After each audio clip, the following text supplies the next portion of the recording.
আপনি কি মানসিক দুশ্চিন্তা, মানসিক চাপ বা ডিপ্রেশনে ভুগছেন? আজকের ভিডিওতে আমরা জানাবো মেলিকজল ট্যাবলেট সম্পর্কে।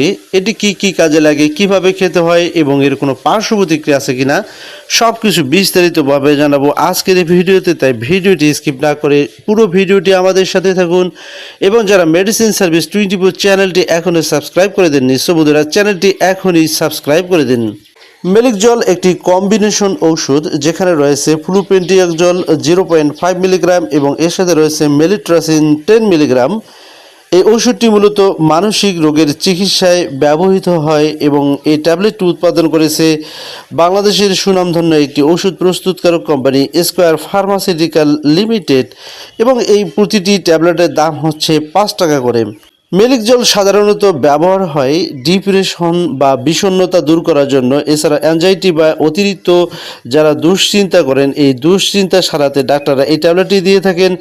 এছাড়াও মানসিক চাপ বা টেনশন সারাতে, এছাড়াও সাইকোসোমাটিক এর সমস্যা দূর করার জন্য ডাক্তার এই ট্যাবলেটটি প্রেসক্রাইব করে থাকেন। মেলিকজল ট্যাবলেটটি কিভাবে কাজ করে এবার আমরা সে সম্পর্কে জানবো।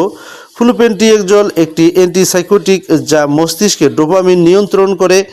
এছাড়াও মেলিট্রাসিন একটি ট্রাইসাইক্লিক অ্যান্টিডিপ্রেসেন্ট যা মুড উন্নত করতে সাহায্য করে। এই দুইটি একই সাথে কাজ করে মন ভালো রাখতে এবং দুশ্চিন্তা কমাতে এবং মানসিক স্থিরতা বাড়াতে সাহায্য করে।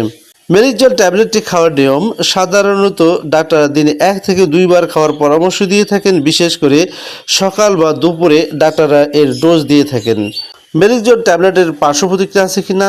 এই ওষুধ খাওয়ার ফলে কিছু সামান্য পার্শ্ব প্রতিক্রিয়া দেখা দিতে পারে, যেমন মাথা ঘোরা, মুখ শুকিয়ে যাওয়া বা কোষ্ঠকাঠিন্য বা ঘুমের সমস্যা। তবে সবার ক্ষেত্রে এসব নাও হতে পারে। মেলিকজল ট্যাবলেটটির সতর্কতা: যাদের হার্টের সমস্যা রয়েছে তারা সতর্ক থাকুন এবং গর্ভবতী বা স্তন্যদানকারী মায়েরা ডাক্তারের পরামর্শ নিন। অন্য মানসিক ঔষধের ট্যাবলেট খাচ্ছেন তারা অবশ্যই ডাক্তারকে জানিয়ে দিন। সম্মানিত ভিউয়ার্স, মেলিকজল একটি কার্যকরী ওষুধ, তবে এটি অবশ্যই ডাক্তারের পরামর্শ অনুযায়ী গ্রহণ করতে হবে। নিজে ব্যবহার করলে ঝুঁকি থাকতে পারে, তাই ডাক্তারের পরামর্শ নিয়ে খেতে হবে। সম্মানিত ভিউয়ার্স, ভিডিওটি ভালো লাগলে লাইক দিন, কমেন্ট করে আপনার মতামত জানান আর এমন স্বাস্থ্য বিষয়ক ভিডিও পেতে চ্যানেলটিকে সাবস্ক্রাইব করে দিন। ধন্যবাদ সবাইকে। আজকের মতো এখানে বিদায় নিচ্ছি। আল্লাহ হাফেজ।